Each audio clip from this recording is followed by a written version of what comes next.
Saudara-saudari terkasih, apakah saudara sudah memulai hari ini dengan penuh sukacita dan punya niat untuk berbuat baik meskipun kecil?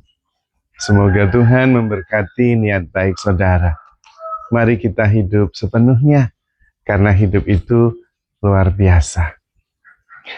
Hari ini saya ingin mengajak kita untuk melatih pikiran. Jadi pikiran kita itu bisa dilatih. Karena pikiran kita terbentuk berdasarkan cara kita dibesarkan. Juga dipengaruhi oleh sejarah pertumbuhan manusia dari abad ke abad.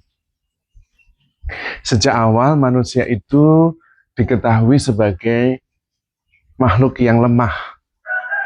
Lemah dibandingkan tentu dengan gajah, dengan singa, dengan citah, dengan harimau, dengan badak, dengan banyak binatang yang lain yang memang kuat-kuat ya, bison dan sebagainya. Dibandingkan mereka semua, kita termasuk yang lemah. Dan karena itu membutuhkan cara untuk survive, bertahan hidup. Bagaimana caranya supaya bisa bertahan hidup? Itulah yang kemudian dikembangkan oleh manusia dengan cara berpikir. Maka berpikir kemudian berfungsi untuk survival, berfungsi untuk bertahan hidup. Dia bisa melihat bagaimana bahaya-bahaya yang ada. Ketika melihat gajah, dia sudah mulai memprediksi dan membuat strategi. Bahaya apa yang mungkin terjadi. Kalau dia melihat ular, bagaimana? Kalau dia melihat harimau, bagaimana? Jadi pikiran itu seperti alat scanner, yang men-scan bahaya-bahaya yang ada di sekitarnya. Dan karena itu mengantisipasi. Apakah fight or flight, ya? Apakah berani melawan atau kemudian lari. Itulah fungsi survival, supaya bisa selamat. Dan karena itu ketika bahaya sudah tidak ada, fungsi pikiran tetap masih berlanjut. Ketika kita sudah zaman modern ini, pikiran terus melihat kemungkinan-kemungkinan, men-scan apa yang menjadi potential danger, bahaya, potensi-potensi bahaya, untuk mengantisipasi supaya bisa kemudian bertahan hidup. Termasuk apakah dengan orang ini bahaya atau tidak. Dengan pekerjaan ini bisa membuat saya survive atau tidak. Dan banyak hal yang lain.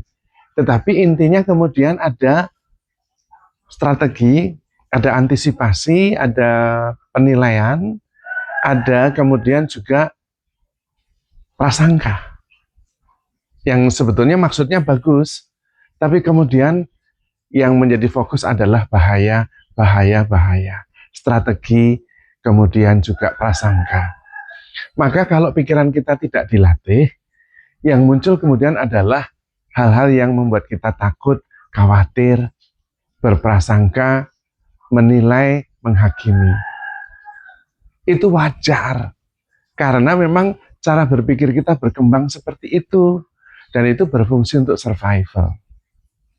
Tetapi, kalau seperti itu terus kemudian, ketika sudah tidak butuh lagi, tidak perlu lagi survival, karena semua sudah ada, rumah sudah ada, keluarga sudah ada, pekerjaan sudah ada, maka kemudian tetap kemudian merasa tidak bahagia, karena banyak rasa khawatir, negative thinking, prasangka, strategi, antisipasi, penghakiman, penilaian, interpretasi, dan sebagainya.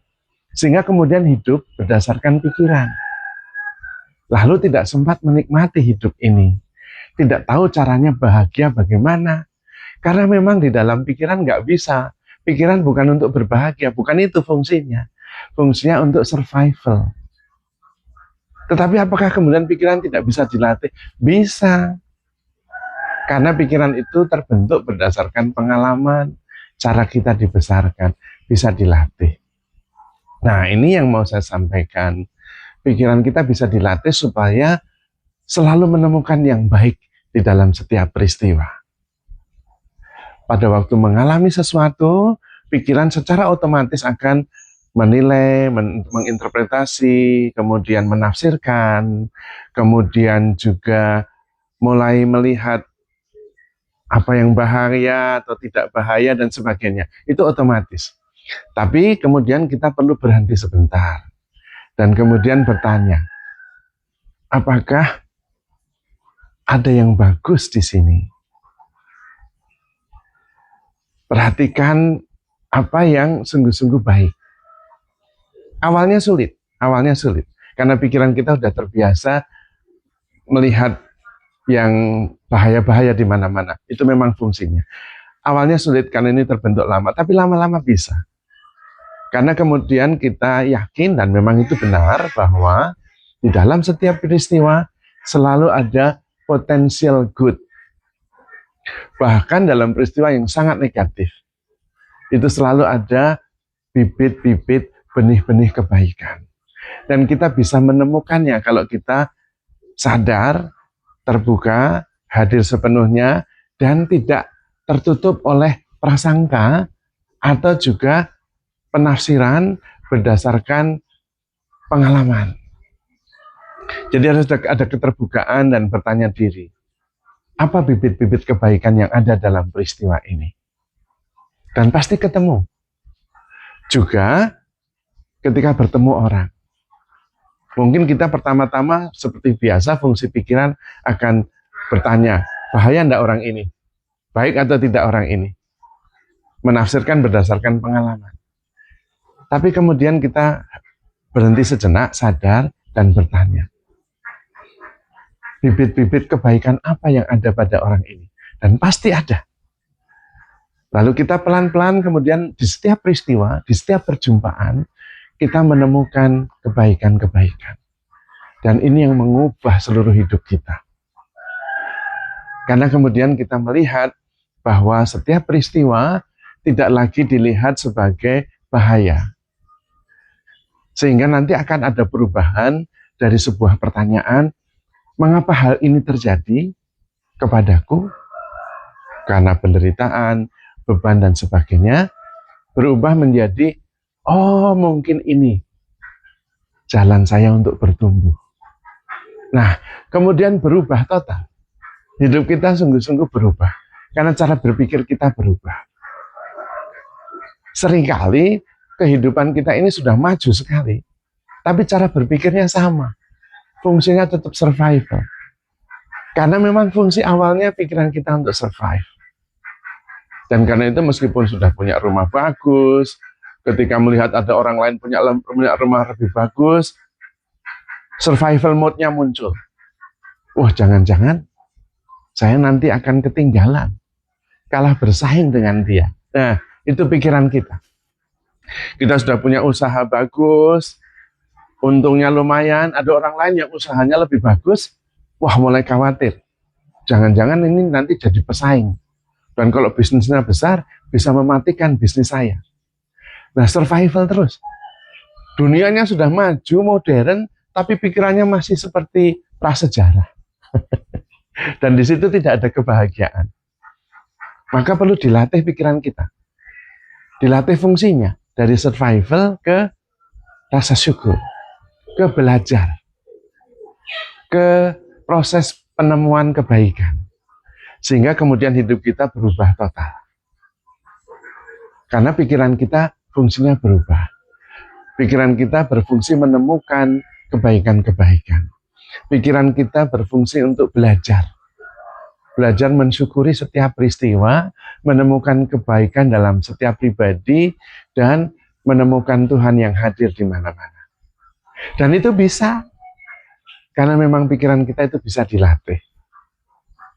Maka kita tidak perlu menolak pikiran-pikiran, tetapi melatihnya, supaya fokus kepada kebaikan. Menemukan kebaikan di mana-mana. Fungsinya berubah. Pikiran kita gunakan untuk membuat kita bahagia. Pikiran kita gunakan untuk membuat kita safe, damai, dan tenang. Salah satunya adalah berusaha selalu menemukan kebaikan dalam setiap peristiwa, berusaha menemukan kebaikan dalam setiap pribadi. dan berusaha menemukan Tuhan yang selalu hadir di mana-mana. Coba, karena ini memang bukan kebiasaan kita.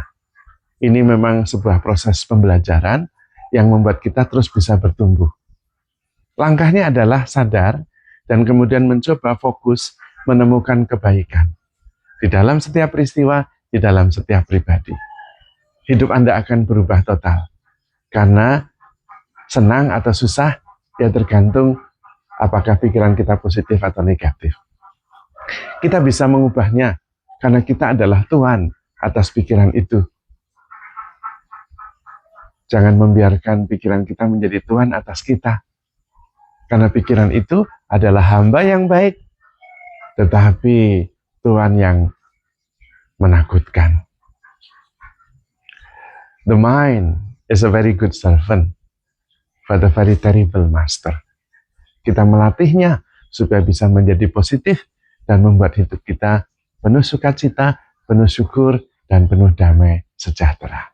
Maka, saudara-saudari terkasih, handle yourself with care.